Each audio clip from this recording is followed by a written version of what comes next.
the Honorable Prime Minister of India, Shri Narendra Modi ji, Right Honorable Christopher Luxon, the Honorable Prime Minister of New Zealand, dignitaries, ministers, head of think tanks and institutions, and our very many friends. A very warm welcome to Raisina 2025 and to New Delhi. 10 is a good number, and Raisina is 10 today. So may I request you all to join me in applauding this journey so far.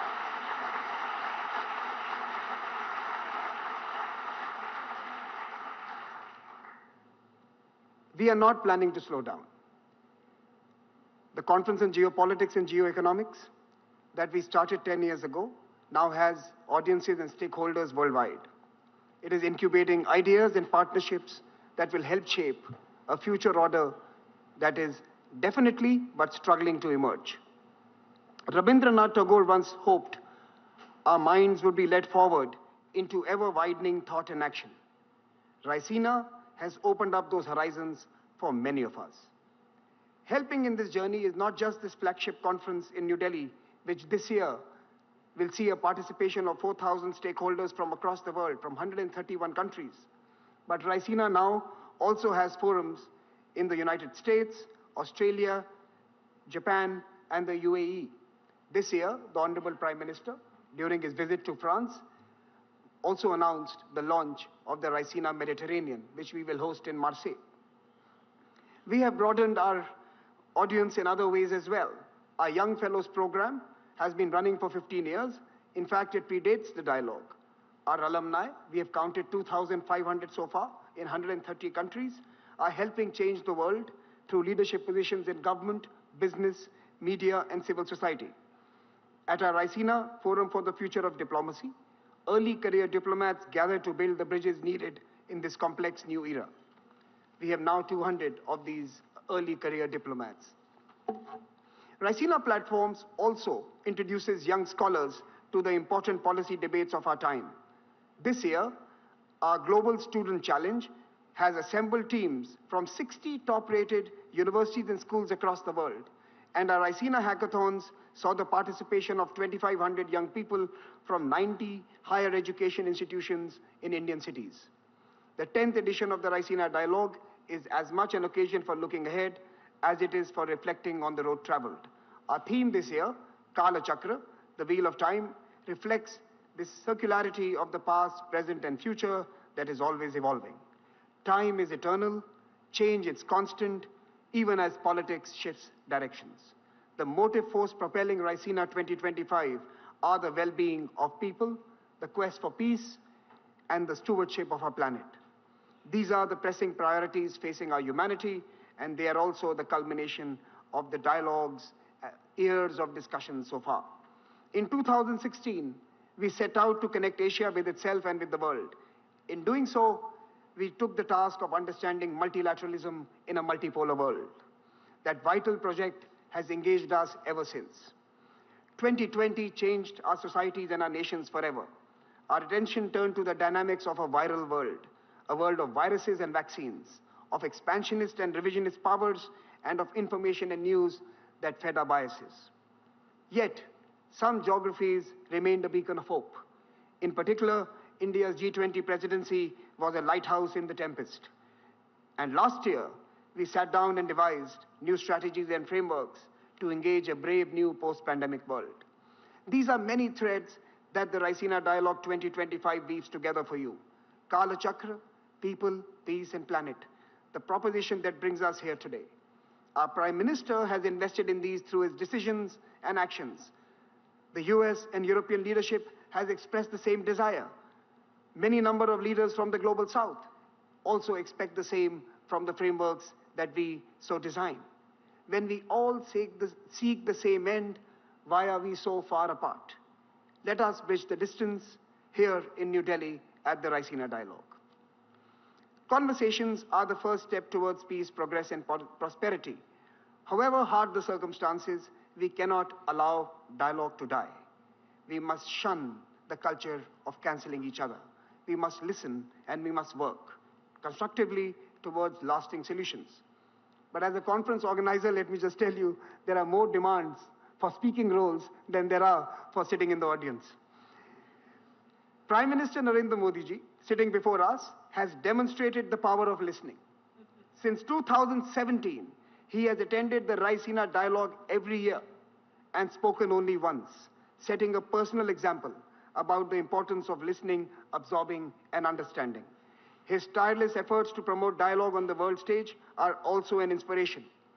As he urged us recently, quoting the poet Rumi, "Raise your words, not your voice. It is rain that grows flowers, not thunder." Our hearts are filled with pride that Raisina Dialogue has evolved into a truly global public square. Incubated by India and nurtured by the world, this arena has allowed 1,000 ideas to bloom, nourished by the constant showers of wisdom that does not take anything as a given, that challenges what is, and dares to visualize what could be. I welcome you all once again to the dialogue and to our Raisina family. Let us debate, let us disagree, and let us discover. And let this begin now. Thank you so much for joining us in New Delhi. Let me now invite the chairman of the Observer Research Foundation, Mr. Sanjay Joshi, to introduce the theme and our speaker this evening. Mr. Joshi.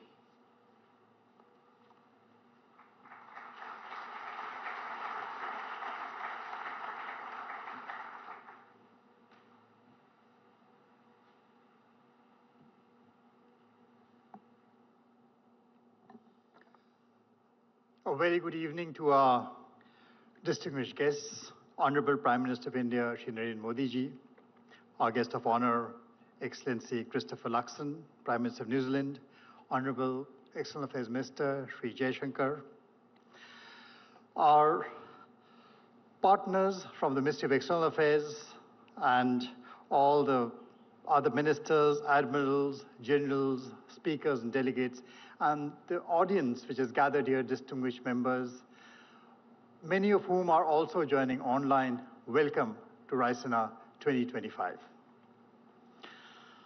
When conflicts challenge order, when we struggle to make sense of the road ahead, we seek anchor in metaphors and in symbols. I remember, last year, when conflicts were raging in Europe and West Asia, we had assembled Raisina under the banner of Chaturang, that ancient board game of war and craft. This year, as conflicts nudge themselves towards a peace which sometimes seems more conflicted than the wars itself, the theme chosen is Kal Chakra, the wheel of time. First of all, the metaphor of the wheel actually challenges the linear notion of the arrow of time as something which is constantly moving forward inexorably towards progress and growth.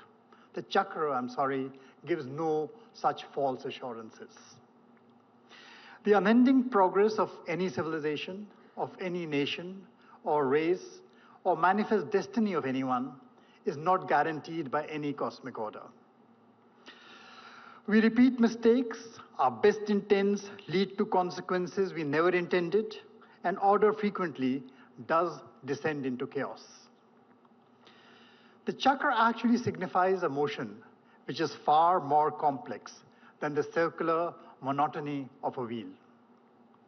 It is about cycles of decay and cycles of renewal.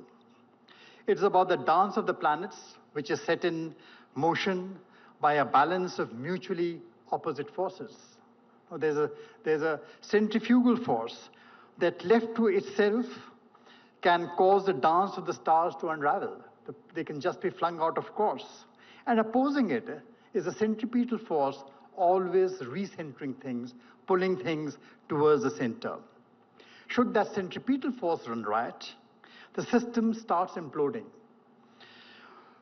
collapsing upon itself into a black hole which sucks up everything, mass, energy, to end in a dead world from which even light cannot escape.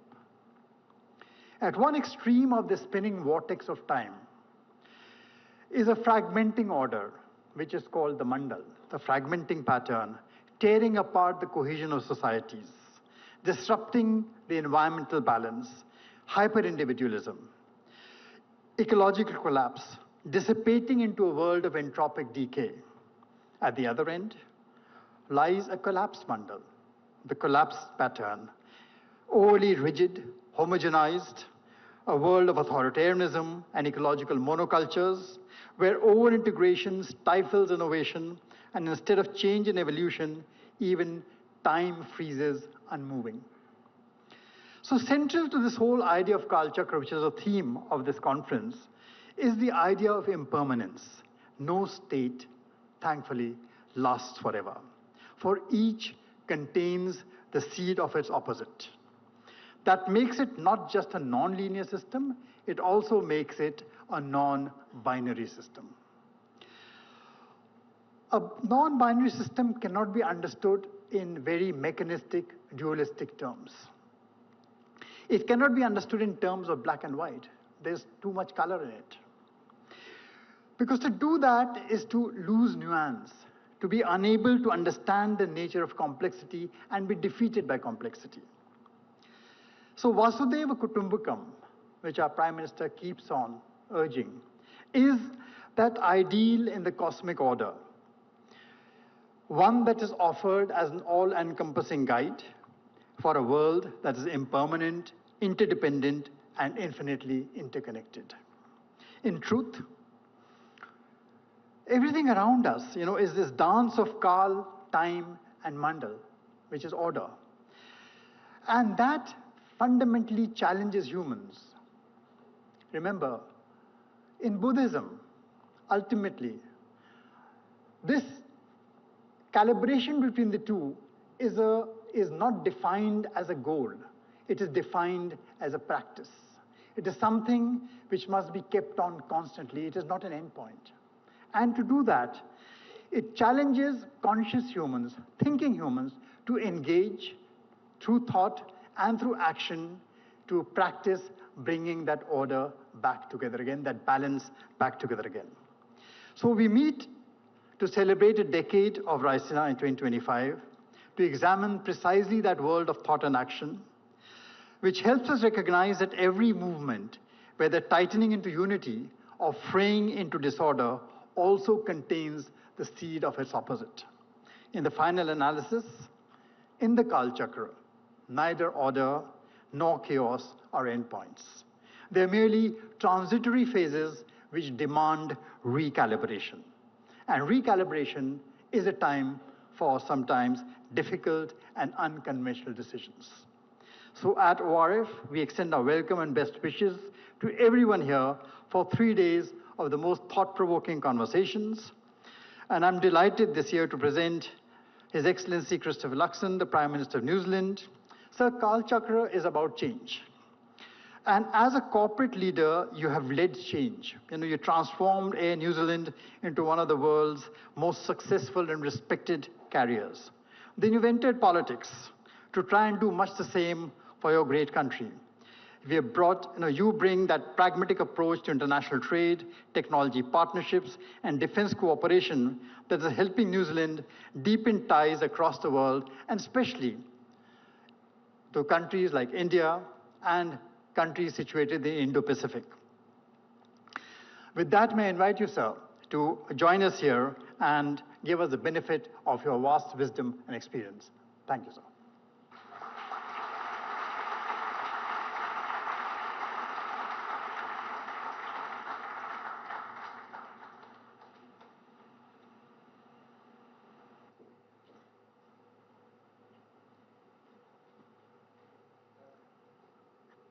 Namaskar, Sat Sri Akal, Kia ora, and good afternoon, everyone. What an absolute honour it is to stand on this stage to inaugurate this august dialogue with none other than the Honourable Prime Minister Modi. My good friend, can I say thank you so much for generously welcoming me to India and for our very warm discussions that we had this morning. I'm a great admirer of your extraordinary achievements as Prime Minister, as you know. In the almost 11 years that you've occupied the Prime Minister's office, you have weathered the COVID storm and still managed to expand India's economy by 50%. You have lifted 250 million of your countrymen out of poverty and eliminated extreme poverty. And today, India is at the leading edge of technology with massive innovative potential. You were the first country to land on the moon's south pole, and in the process drawing the world's attention to India's extraordinary technological prowess. And Prime Minister, during your tenure, the men in blue have been the most dominant side in cricket's white ball competitions, most recently winning the Champions Trophy last week in Dubai against my men in black. Yes. And breaking many, many New Zealanders' hearts in the process, including mine, but I will be the bigger person and just say congratulations.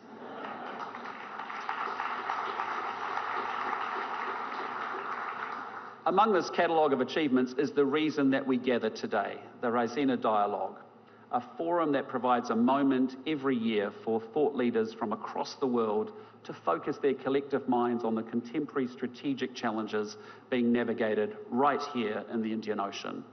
And I applaud Dr. Jay Shankar and Samir Saran for the intellectual leadership that they have shown driving this dialogue over the past 10 years. It has grown into a hugely influential forum. And look no further than the luminaries that you attract. 6 former heads of government and ministers from over 30 countries and representation from so many more here today. And I just hope that my remarks today add to the debate in some small way.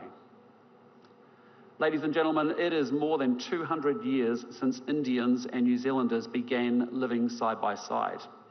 At the beginning of the 19th century, well before we became a nation, Indian sailors jumped ship in New Zealand, with some meeting up with locals and marrying into our indigenous Māori tribes. And a few years later, Māori traders began travelling to Kolkata to sell tree trunks used in sailing ships, an exchange that echoes down the ages. And just as they were 200 years ago, Kiwi Indians today are fully integrated into our multicultural society. New Zealanders of Indian heritage comprise 11% of the people living in Auckland, our biggest city. And I brought with me to New Delhi a selection of the Kiwi Indian community leaders, members of parliament, captains of industry, yes, professional cricketers, and even an online influencer who has revolutionised investment for women the world over. In short, a selection of Kiwi Indians who get up each and every single morning to make New Zealand a better place to live. And our trade has diversified considerably from wood thanks to the increased sophistication of your economy. India today is a critical source of pharmaceuticals and machinery for us, while we are a great tourism and education destination for you. And India has become an ever more significant feature of our society. And yet while there has much that has been developed and changed, there has been something missing at the core of our relationship. With a country as consequential as India, we need rich political interaction, engaged militaries, strong economic architecture, and connections that support a diaspora that bridges between our two great nations. Prime Minister Modi and I sat down today and we charted out the future of our two countries' relationship, a future that builds from where we have been and one that is wholly more ambitious about what we will do together in the future. We agreed to our defence forces building greater strategic trust with one another while deploying together and training together more. We want our scientists collaborating on global challenges like climate change and on commercial opportunities like space. We are supporting our businesses to improve air links and build primary sector cooperation. We will facilitate students and young professionals and tourists to move between our two countries. And we've instructed our trade negotiators to get on and negotiate a comprehensive free trade agreement between our two great nations. A comprehensive agenda to underpin a comprehensive relationship. And as we both look to the future, the opportunity for both of our governments is to sustain that momentum, not only to follow through on the commitments that we have made to one another, but to proactively build on that platform by exploring new opportunities and creating new architecture, to ensure that we are creating strategic trust and commercial connection between two countries at the bookends of our wider Indo-Pacific region. Ladies and gentlemen, it is to the Indo-Pacific that I now turn. And there are many reasons to be excited about our region, and I want to single out the two biggest opportunities. First, India and New Zealand are fortunate enough to live in the world's most economically dynamic region. The Indo-Pacific will represent 2/3 of global economic growth over the coming years. And by 2030, it will be home to 2/3 of the world's middle-class consumers. And India itself lies at the heart of this exciting economic future. And it's easy to focus on the troubles the world faces, but it's worth reflecting for a moment on what economic development at this scale means at a human level. Here in India, you've gone from only the very few in rural areas having a water or power connection to almost everyone. And that means that people have better health and education outcomes, and that in turn creates hope and optimism about the future for individuals and their families. Replicated across literally hundreds of millions of people, that process of development generates dynamic economies. Growth that offers massive opportunities for every country in the Indo-Pacific region and the families and the individuals within them. Now, the second big opportunity is technological change. We are on the cusp of a transformation of our economies and societies in a way that we can barely now imagine. I'm talking about artificial intelligence, which is within reach of achieving the cognitive powers of a human being. But I'm also thinking of a range of other technologies, quantum, biotech, advanced manufacturing, that are going to have profound impacts on our economies. And it has felt like this technological transformation has been long heralded, but never quite arrived. Well, it seems to me that a series of innovations, the always online world, big data, powerful computing, machine learning, accumulating in ways that are going to tip over into a dislocation that is new and altogether different. The game is about to change because we are on the cusp of an explosion in the application of AI, a technology that will have an impact across the whole economy, not just in one or two sectors, a technology that will transform the way that we work, the way that we study, and the way that we entertain ourselves, a technology that will force governments to think in entirely different ways about how they deliver public services and secure their nations. And certainly this presents risks that will need to be managed. For example, militaries are already using AI, which means the international community is going to need to develop new norms about how this is done in a way that ensures compliance with the rules of war and also ensures human responsibility in conflict. But my message is that while we need to manage that change, we cannot allow ourselves to be paralyzed by the risks. For those who believe that they can outcompete through this period of technological disruption and dislocation, the opportunities are there. The citizens, the companies, and the countries that embrace the coming change will be the ones that reap the dividends. Yet there's also no doubt that there are fundamental trend lines in the Indo-Pacific that present geostrategic risks to both growth and prosperity. And these have long-term drivers that are not going away and have been amplified by recent events. Past assumptions that underpin the previous generation's geopolitical calculations are being totally upended. A fortnight ago, the Singaporean Foreign Minister, Vivian Balakrishnan, put this change very eloquently when he said, "The world is now shifting from unipolarity to multipolarity, from free trade to protectionism, from multilateralism to unilateralism, from globalization to hypernationalism, from openness to xenophobia, and from optimism to anxiety." This is a global change, not isolated to one region. And certainly though we live today in an Indo-Pacific navigating contest and rivalry with a period of strategic uncertainty, I think there are three big shifts that make for challenging times for all of us ahead. The first is that we are seeing rules giving way to power. Previously, we could count on countries respecting the UN Charter, the law of the sea, and world trade rules. That sadly cannot be assumed in an age of sharper competition.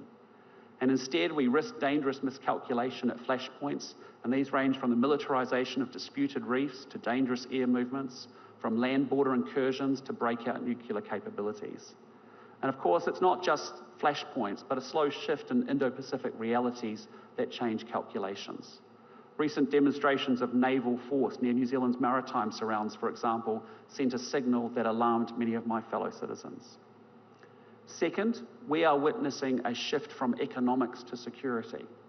Because after the Cold War, the dominant paradigm in relations between Indo-Pacific countries was a sustained effort to raise the material living standards by tending to our economies. And make no mistake, bread and butter issues still loom very, very large and are a priority for governments all around the region. And indeed, economic growth is my government's highest priority too. But across the Indo-Pacific, we also see governments dedicating increased attention and resource to military modernisation. Military build-ups reflect a need to prepare against uncertainty and against insecurity. And some military build-ups, however, are underway without the reassurance that that transparency brings. National security demands are expanding. Governments need to protect their people and assets against foreign interference, cyber attacks and terrorism. In the last few months, a new threat has emerged with damage to critical infrastructure like subsea cables. Well, you can't have prosperity without security, not least when the tools of commerce themselves require protection. The third big geo-economic shift, as I see it, is from efficiency to resilience. Where previously Indo-Pacific economies saw even deeper interdependence as a dynamo for growth, that can no longer be assumed in an age of decoupling. Onshoring, protectionism and trade wars are displacing best price, open markets and integrated supply chains. And so we find ourselves in a world that is growing more difficult and more complex, and especially so for smaller states. However, we must engage with the world as it is, not as we wish it to be. And so, like most countries across the region, New Zealand's strategic policy is being shaped by our assessment of these trends.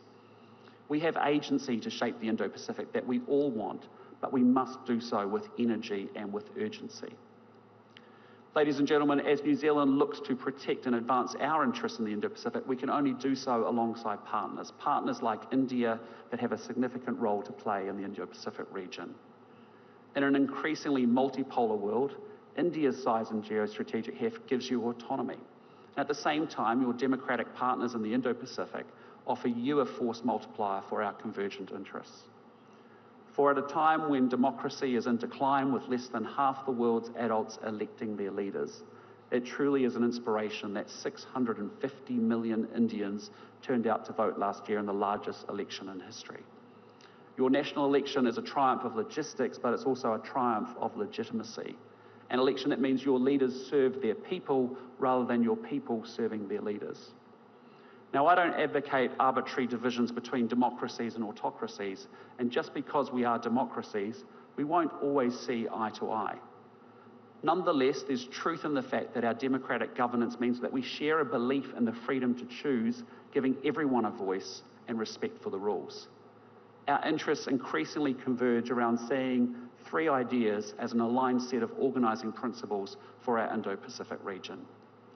And the first is that we want to live in an Indo-Pacific where countries are free to choose their own path, free from interference. A region where no one country comes to dominate. And it is a sign of the times that I have to stand here defending respect for sovereignty, yet New Zealand's approach is increasingly shaped around that objective.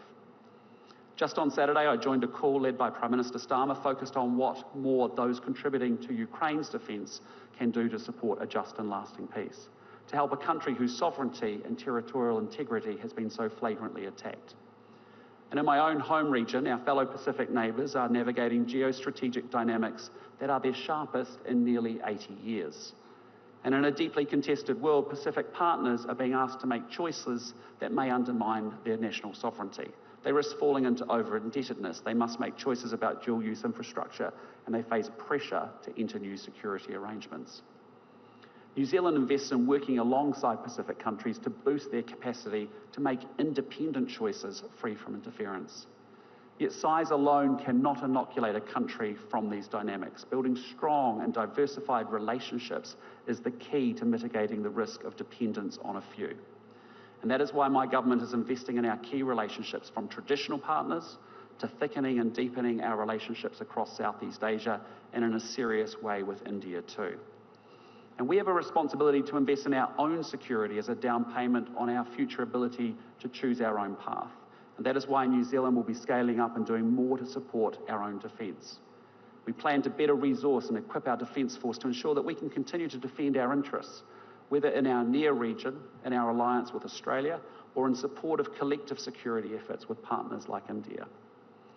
Alongside this investment in capability, we're making tangible contributions across the Indo-Pacific. When I was in Japan last year, for example, I saw firsthand the work of our aviators and what they do to detect and deter North Korea's sanctions-busting activities. The New Zealand Navy is leading Combined Task Force 150, responsible for multinational activities to protect trade routes and counter smuggling, piracy and terrorism in the Indian Ocean and Gulf of Aden. We are fortunate indeed that India has agreed to take up the deputy command. And underlining these naval connections, one of our frigates, Takaha, is in Mumbai later this week. But as we seek an Indo-Pacific in which countries are free to choose their own path, I'm determined that New Zealand plays its role, whether through our work with Pacific Island partners, our relationship in the Indo-Pacific, or through our own defence efforts. Now, the second principle both India and New Zealand subscribe to is the criticality of Indo-Pacific regional institutions, even as these evolve. Regional architecture scaffolds our region's security and its prosperity. ASEAN continues to promote regional peace and economic development through its convening power and its centrality. It also provides a place for the region's players to come together to discuss strategic issues. ASEAN sits at the centre of the East Asia Summit, which for 20 years now has enabled political dialogue across the region, a forum that builds understanding, like this one, that reduces the risk of miscalculation and contributes to strategic trust. Yet the Indo-Pacific architecture is not static as it adapts to new realities, and many-lateral groupings are important new pieces of the puzzle. The Quad has emerged as an important vehicle promoting an open, stable and prosperous Indo-Pacific region. And India's contribution to that evolution, of course, has been vital. And while New Zealand has no pretensions to Quad membership, we stand ready to work with you to advance Quad initiatives. We ourselves are strengthening our work with Japan and the Republic of Korea, as well as Australia. And last year I convened the Indo-Pacific Four to discuss Ukraine and North Korea. And with serious headwinds buffeting the global trade system, New Zealand has seriously invested in Indo-Pacific trade and economic integration groupings. From the CPTPP, the gold standard of FTAs internationally, through to the RCEP, perhaps the world's most inclusive agreement. And we welcome India's engagement in the regional economic architecture with our work together in the Indo-Pacific Economic Framework, important in an area in which we seek to build one another's resilience. And the third Indo-Pacific principle that we align around is a region in which respect for the rules is foundational. Globally, rules are being undermined, whether those around territorial integrity, freedom of navigation, or laws of war. Yet these are the very rules that preserve an Indo-Pacific order that is not might is right alone. And as I've said before, there is no prosperity without security. The rules that underpin our security also allow our businesses to operate with great certainty, and those rules deliver daily in meaningful ways for our people and our populations. For example, 1 in 4 jobs in New Zealand rely on exports, and our exporting businesses being able to depend on the predictability that those rules deliver. And in a miracle that's only possible thanks to globally accepted aviation standards, 120,000 flights carry 12 million passengers and operate safely between their destinations each and every day. These rules shape the character of our region. And we must remain committed to this rules-based system, even while acknowledging its very shortcomings. And it is a truism that the world of 2025 is vastly different from 1945, and our global institutions sadly have been way too slow to adapt. So we're not talking about starting over by remaking the global order. Instead, I tend to agree with Dr. Jaishankar when he says that we want an order in which change is evolutionary at a pace that is comfortable and steady. And that's why New Zealand supports reforming global governance frameworks to better reflect today's realities. Rather than casting them aside, they should give greater voice to the developing world and underrepresented regions. Countries like India, that plays such a central role in the global community, should have a seat at the table. And we've therefore long advocated and supported India having a permanent seat on a reformed UN Security Council. Distinguished guests, ladies and gentlemen, it has been truly a privilege to speak with you today at this important forum for global dialogue. The geostrategic picture I've painted is quite stark. Rules are giving way to power, economics to security, and efficiency to resilience. And the tectonic shifts unfolding highlight that we, working alongside partners and friends, must navigate disruption, uncertainty, and sharpening pressure on our national interests. Yet we will not be overwhelmed by complexity and challenge. We must go forward with great confidence. We live at the heart of the world's most exciting and dynamic region, the Indo-Pacific. We live in an era of technological transformation that offers outsized opportunities. And we are countries with solid underlying democratic institutions which will underpin our society's future success. India and New Zealand have extraordinarily talented people, and both our countries have a clear plan that reflects and reinforces the connections between our security and our prosperity. We cannot afford to be thrown by the rapid pace of change. We must grapple with shifting realities and capitalise on these for all of our people's benefits. We will create and seize opportunities. We will invest in our capabilities. This is our region, and its future will be shaped by the choices that we all make together. Thank you, ngā mihi nui, and dānyāwād. Thank you very much.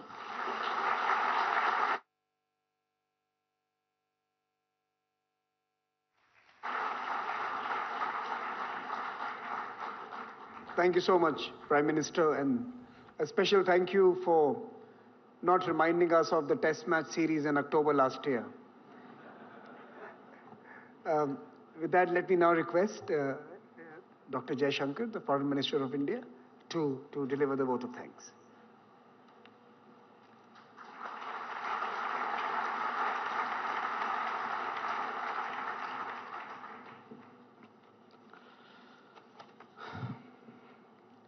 Good evening.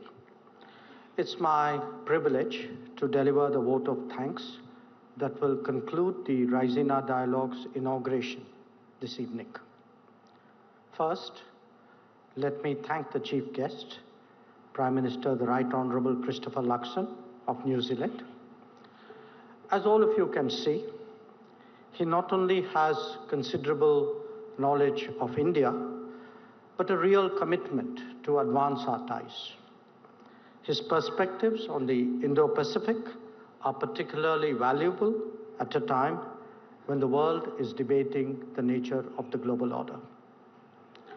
To Prime Minister Narendra Modi, I would reiterate our deep appreciation for his vision and motivation that has driven the Raisina Dialogue. As we begin its 10th edition, I hope that we have lived up to his expectations of India hosting a world-class gathering. To the ORI, I can only restate how much the Ministry of External Affairs values our partnership, and we are glad to see it now expressed across different geographies. But most of all, to all of you, participants and delegates, the Raisina would not be what it has become without you. Please keep coming, please keep arguing, please keep listening. Ladies and gentlemen, the world order is clearly undergoing a great churn. This requires leadership, the kind that we have in the room today.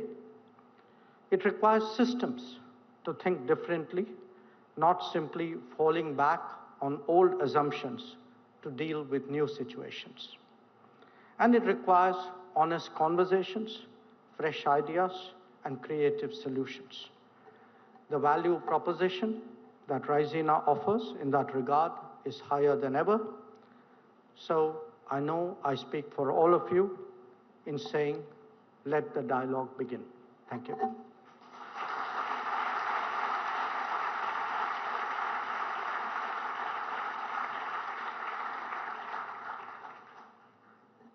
Ladies and gentlemen, we'll now remain seated as the VIPs exit the room. And just give us a little more of your time for this inauguration ceremony. We will have you out soon. You've been invited to specific dinners. Please attend those. Some have been invited to our gala opening dinner in the lawns outside. We look forward to receiving you there. But do allow the VIPs to leave the room.